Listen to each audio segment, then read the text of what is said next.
Halo teman-teman pelayaran semua, salam seluas-luasnya.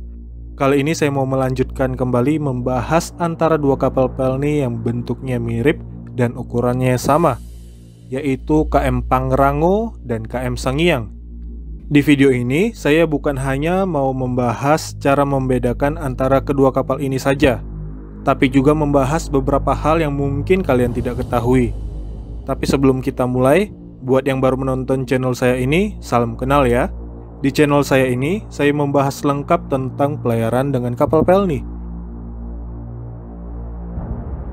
Saya juga membahas tentang dunia musik, profil dari musisi luar negeri, gombalin cewek luar negeri secara langsung, dunia perfilman, behind the scene film, dan sebagainya. Silahkan lihat-lihat dulu channel saya ini. Kalau suka boleh di-subscribe channel saya ini. Dan jika kalian tidak suka, silahkan kalian share video-video yang ada di channel saya ini. Oke, and kita mulai.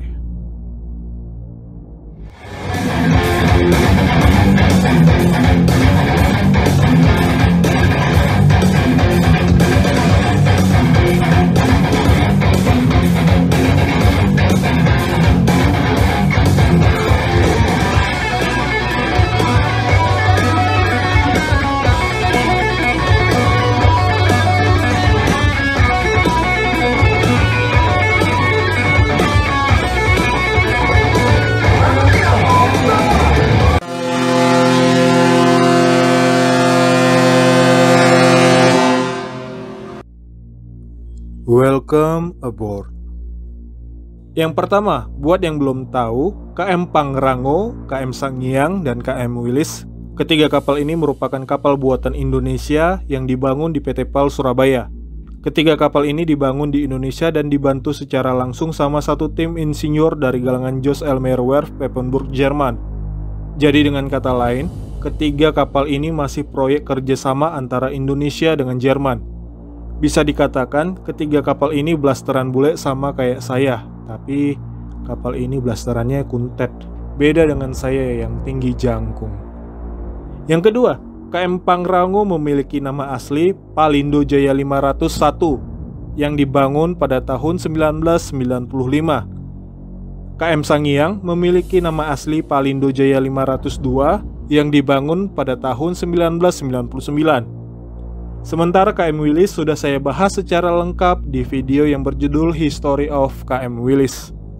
Berikutnya, kedua kapal ini antara KM Pangrango dan KM Sangiang memiliki panjang yang sama, yaitu panjang kapal 74 meter dengan lebar 15,20 meter dan kedalaman kapal 2,95 meter. Selanjutnya, untuk kedua kapal ini memiliki kapasitas jumlah penumpang yang sama, yaitu 500 penumpang. Antara KM Pangrango, Sangiang, dan KM Wilis, KM Pangrango dianak emaskan di Indonesia. Mungkin karena kapal buatan pertama Indonesia, jadi dapat perhatian yang lebih banyak soal perawatan daripada yang lainnya. Soal rute kedua kapal ini beda, tapi saling ketemu. Coba perhatikan ini baik-baik. Untuk KM Pangrango saat ini memiliki rute melayani dari Ambon menuju Banda Neira, Saumlaki, Tepa, Moa, Kisar, pergi pulang. Terus dari Ambon menuju Namrole, Ambon geser. Untuk KM Sangiang, saat ini memiliki rute yang melayani dari Bitung menuju Ternate, Sanana, Namlea, Ambon, geser, Fak-Fak, Sorong. Rute kapalnya pergi pulang. KM Pangrango bisa dikatakan kapal favorit orang Banda Neira. Sementara KM Sangiang bisa dikatakan sebagai kapal favorit orang Manado. Bagi saya KM Sangiang tidak lain sebagai kapal cadangan atau alternatif. Loh, apa alasannya kak? KM Sangiang bisa menjadi kapal alternatif jika ada kapal lain yang rutenya sama sedang naik dok. Kita ambil contoh untuk rute Bitung Fak-Fak. Untuk rute ini ada KM Tatamailau dan KM Sangiang. Jika KM Tatamailau naik dok, masih ada KM Sangiang yang menjadi alternatifnya. Lalu ada rute Bitung Ambon Namlea. Rute itu juga ada dua kapal yang melayaninya, yaitu KM Dorolonda dan KM Sangiang. Jika KM Dorolonda naik dok atau kalian ketinggalan jadwal KM Dorolonda, masih ada KM Sangiang yang menjadi alternatifnya. Terus untuk rute Bitung Ternate juga ada banyak pilihan kapalnya, KM Sinabung, KM Labobar, KM Dorolonda, dan KM Sangiang. Jika salah satu dari kapal itu naik dok atau kalian ketinggalan dari jadwal kapalnya, kalian bisa memilih KM Sangiang. Untuk rute Ambon Geser juga demikian, ada KM Pangrango dan KM Sangiang. Untuk KM Pangrango dan KM Sangiang ini sering ketemu atau sandar bareng di pelabuhan Ambon. Jadi buat calon penumpang kapal, jangan sampai salah naik kapal.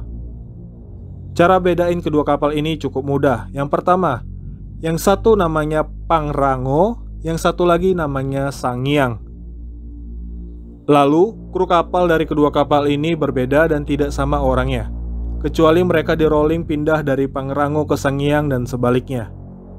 Berikutnya, tampilan pintu di bagian belakang kapal berbeda. Dan yang terakhir, atap kapal kedua kapal ini di bagian belakang berbeda warna. KM Sangiang berwarna biru, sementara KM Pangrango berwarna putih. Ngomong-ngomong soal atap kapal yang berada di bagian buritan kapal, apa perasaan saya saja ya atau emang benar? Karena setiap kapal yang home base-nya atau yang masuk ke Bitung, pasti atap di bagian buritan kapalnya berwarna biru. Seperti contohnya KM Sinabung, KM Dorolonda, dan KM Sangiang. Dan yang terakhir, saya rasa itu sudah cukup ya. Kalau mau lebih lengkapnya lagi, tungguin aja video histori kapalnya. By the way, jika ada yang pernah tahu insiden apa yang pernah terjadi di antara kedua kapal ini, boleh tulis di kolom komentar ini ya.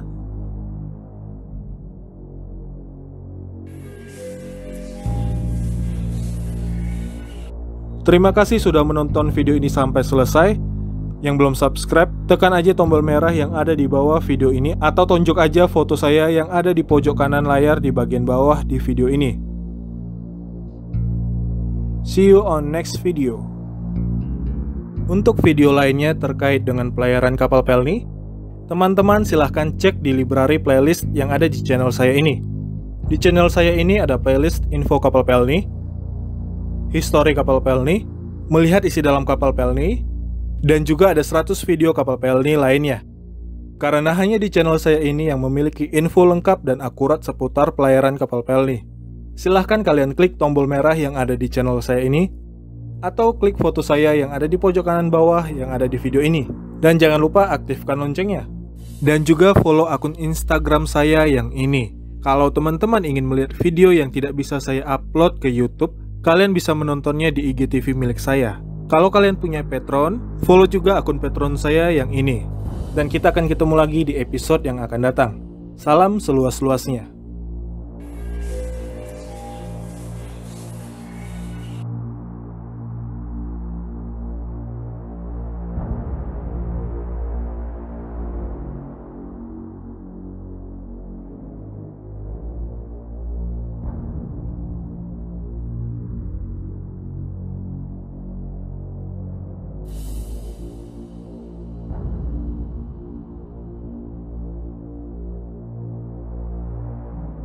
Pelabuhan, saya naik ke dalam kapalnya.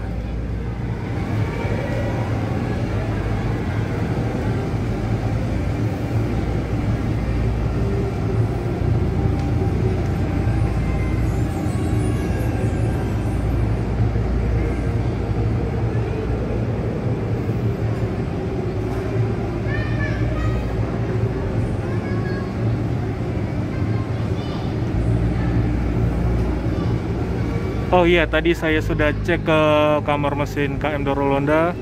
Mesinnya sangat bagus dan standby.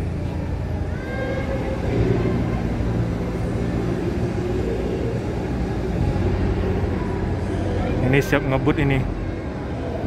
Biarpun laut dari Makassar ke Surabaya ombaknya cukup tinggi, tapi kapal ini masih sangat stabil di tengah laut. Ya, bisa kita lihat ini speednya cukup tinggi di sini. Ini kurang lebih berapa ya? 4 atau 5 knot ini. Ini kelihatan sangat cepat ini, lihat lah pusaran air di belakangnya itu.